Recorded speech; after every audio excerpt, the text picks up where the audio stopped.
बात करी है रेड ओक के एडवांटेजेस हो गए, डिसएडवांटेजेस हो गए पार्ट 1 में, एंड पार्ट 2 में हमने बात करी थी रेड ओक के बारे में। तो बेसिकली रेड ओक के अंदर भी काफ़ी सारी स्पीशीज़ आती है जिनको हम फर्नीचर बनाने के लिए, वॉल पैनलिंग के लिए, इन सब चीज़ों के लिए यूज़ कर सकते हैं इंटीरियर में।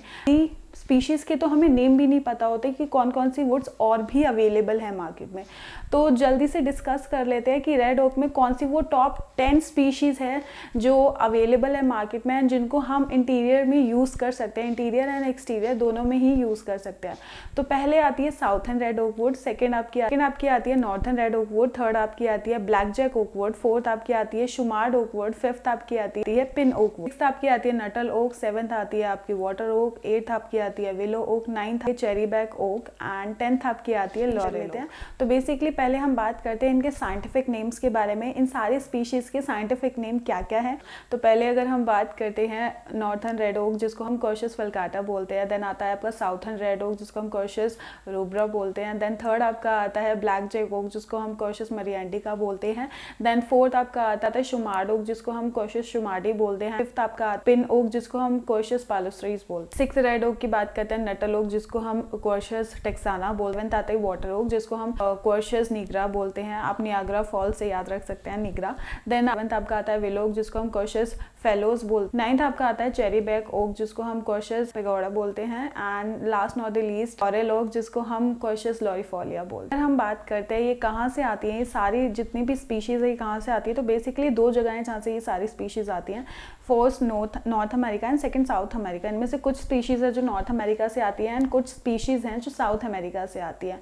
तो बेसिकली कौन कौन सी ओक है अमेरिका से आती है, तो पहली आपकी आती है नॉर्थर्न ओक, सेकेंड आपकी आती है नटल ओक, थर्ड आपकी आती है पिन ओक, फोर्थ आपकी आती है Shumard oak and last not the least willow oak भी। ये सारी जितनी भी ओक हैं ये सारी ही आपकी नॉर्थ अमेरिका से आती है एंड बाकी की जितनी भी oak, southern oak, black jack oak, water oak, back oak and laurel oak, ये सारी ही ओक आपको साउथ अमेरिका से अवेलेबल हो जाएगी। ओके, तो अब हम बात करते हैं जितने भी टाइप्स हमने रेड ओक की बात करी है इन सब के अपीयरेंस के बारे में, इन 10 ओक्स स्पीशीज़ के अपीयरेंस के बारे में। तो बेसिकली अपीयरेंस बहुत ज़्यादा ज़रूरी होता है एक अच्छी वुड को और रियल वुड को फाइंड करने के लिए, आइडेंटिफाई करने के लिए अपीयरेंस बहुत ज़्यादा ज़रूरी होता है। तो बेसिकली हर वुड का एक अलग अलग अपीयरेंस होता है, अलग अलग कलर होता है, अलग अलग ग्रेन होता है एंड मेन फोकस हम करेंगे यहाँ पे कलर और ग्रेन्स पे।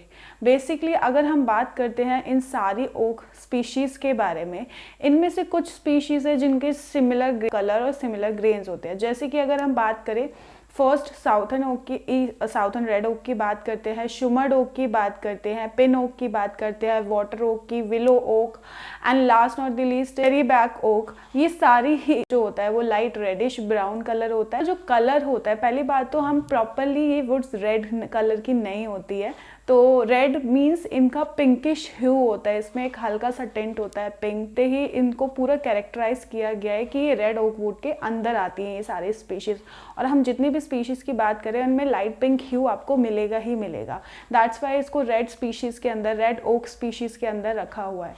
जैसे कि आपकी शाइनी होती है, थोड़ी सी शाइन से आप पता लगा सकते हैं कि नॉर्थर्न रेड ओक है एंड इसमें रेडिश ब्राउन से लेके डार्क ब्राउन कलर हो सकता है, दैट मीन्स पिंकिश ह्यू हो सकता है। देन अगर इसके बाद बात करते हैं ब्लैक जैक की, तो ब्लैक जैक आपको मिलेगी बेज कलर की, बेज से लेके ब्राउन कलर हो सकता है एंड आफ्टर फिनिशिंग इसमें एक अलग से ब्लैक टेक्स्चर आ जाता है जिसकी वजह से इसको ब्लैक जैक ओक बोला जाता है। बिफोर फिनिशिंग आपको ये ब्लैक टेक्स्चर नहीं दिखेगा, लेकिन आफ्टर फिनिशिंग, आफ्टर पॉलिशिंग इसमें वो ब्लैक टेक्सचर दिख जाता है जिसकी वजह से ये काफ़ी ज़्यादा यूनिक और काफ़ी ज़्यादा अलग लगती है। बात करते हैं नटल ओक की, तो बेसिकली नटल ओक का जो कलर होता है वो beige with pinkish hue. Laurel oak की अगर हम बात करते हैं, लॉरेल ओक में पिंकिश ह्यू होता है, इसमें पेल पिंकिश ह्यू होता है, मतलब हल्का सा पीला टिंट आपको दिखेगा, पीला एंड पिंक टिंट दिखेगा विद बेज कलर के साथ। ये 3-4 टाइप के ग्रेन्स होते हैं जिससे आप वुड को फाइंड कर सकते हैं। पहले अगर हम बात करते हैं कुछ वुड्स हैं, जैसे कि आपकी हो गई फर्स्ट पे आपकी आती है southern pine, Nuttall and water oak. इन चारों ही वुड के जो ग्रेन्स होते हैं that in medium to large pores होते हैं इसमें, एंड इसका जो ग्रेन्स होते हैं काफ़ी ज़्यादा मोटे होते हैं, कोर्स ग्रेन्स होते हैं। नॉर्थर्न शुमर्ड एंड विलो ओक के बारे में, तो बेसिकली इसके ग्रेन्स जो होते हैं स्ट्रेट ग्रेन्स होते हैं, बट इनका जो टेक्सचर होता है वो फाइन नहीं होता। देन इसके बाद हमारे पास 2 ओक बचती है, that is and laurel oak. जो ग्रेन्स होते हैं वो काफ़ी ज़्यादा वेवी होते हैं, स्ट्रेट एंड वेवी होते हैं। एंड वैसे ही चेरी बैग के जो ग्रेन्स होते हैं वो आपको मिल जाएंगे, इंटरलॉक्ड ग्रेन्स मिल जाएंगे। इसकी रेड ओक की स्पीशीज की प्रॉज और कॉन्स के बारे में, तो पहले हम बात कर लेते हैं नॉर्थ रेड ओक वुड के बारे में। दैट इज पहला एडवांटेज जो होता है वो होता है काफ़ी ज़्यादा स्ट्रॉन्ग एंड हार्ड वुड होती है, जिसकी वजह से आपके फर्नीचर को बहुत ज़्यादा स्ट्रेंथ मिलती है। देन सेकेंड अगर हम बात करें तो ये लेस एक्सपेंसिव होती है than white oak. White oak से थोड़ा कम एक्सपेंसिव होते हैं, बाकी आपके प्राइजेस पे डिपेंड करते हैं, थोड़ा मॉडरेट होता है। देन अगर हम इसके कॉन्स की बात करते हैं तो बहुत ज़्यादा हैवी वुड होती है, जिसकी वजह से थोड़ा सा इंपोर्ट और एक्सपोर्ट में थोड़ा सा प्रॉब्लम हो सकता है। नेक्स्ट हम बात करते हैं साउथर्न रेड ओक के बारे में। तो बेसिकली साउथर्न रेड ओक के प्रोज एंड कॉन्स क्या होते हैं। प्रोज में ये आती है गो वेल विद फिनिशेस। इसके स्मूथ टेक्सचर्स की वजह से इस की जो फिनिशेस होती है काफ़ी ज़्यादा स्मूथ होती है, ये फिनिशेस के साथ बहुत अच्छे से वर्क कर पाती है। देन अगर हम बात करें इसके कॉन्स की, तो इसकी ड्यूरेबिलिटी होती है वो थोड़ी सी कम होती है, थोड़े कम टाइम पीरियड तक चलती है। एंड सेकंड कॉन्स में इसका आता है कि नॉट रॉट रेजिस्टेंट, ये रॉट रेजिस्टेंट नहीं होती। जो थिंग के साथ इसको एक्सपेरिमेंट करते हैं तो ये थोड़ी सी फंगाई और माइल्ड इस पे लग सकते हैं। देन अगर हम बात करते हैं थर्ड ओक की, ब्लैक जैक ओक के प्रोज की, तो ब्लैक जैक ओक काफ़ी ज़्यादा स्ट्रॉन्ग एंड ड्यूरेबल होती है, काफ़ी ज़्यादा वेल बिल्ट होती है, आपके फर्नीचर के लिए बेस्ट है। लेकिन अगर इसके कॉन्स की आप बात करें तो ये काफ़ी ज़्यादा लिमिटेड और रेयर है मार्केट में। एंड सेकेंड हैवी वुड भी है, भारी वुड भी है, तो इम्पोर्ट एक्सपोर्ट में भी प्रॉब्लम होती है। देन आपका आता है स्मॉल ओक वुड है, इसके जो पेड़ होते हैं काफ़ी छोटे छोटे होते हैं, जिसकी वजह से आपको बहुत कम एरिया मिलता है। देन अगर हम बात करते हैं अपने शुमर्ड ओक के बारे में, इसकी बात करते हैं तो पहले पुअर इंसेक्ट रेजिस्टेंट होता है। पुअर इंसेक्ट रेजिस्ट पे इंसेक्ट्स लग सकते हैं, तो थोड़ा इसको अवॉइड ही करिएगा। सेकेंड आपका अनइवन टेक्सचर, इसका जो टेक्सचर होता है काफ़ी अनइवन होता है। And the third non durable, ये उतना ज़्यादा ड्यूरेबल नहीं होता, स्पीशीज ड्यूरेबल होती है। देन अगर हम बात करते हैं पिन ओक की, तो ये बहुत ज़्यादा ड्यूरेबल होती है। एंड देन इस पे जो फिनिशेस और स्टेन्स होते हैं वो अच्छे से लग जाते हैं, काफ़ी अच्छे से अब्जॉर्ब हो जाते हैं। देन अगर हम बात करें इस पिन ओक के कॉन्स की बात करते हैं, तो दीज आर ईजिली डैमेज। इसके ओपन पोर्स और लार्ज ग्रोथ रिंग की वजह से ये थोड़ी सी जल्दी डैमेज हो सकती है। करते हैं 6 नटल ओक के बारे में। तो basically Nuttall oak pin oak की तरह ही होती है, ड्यूरेबल।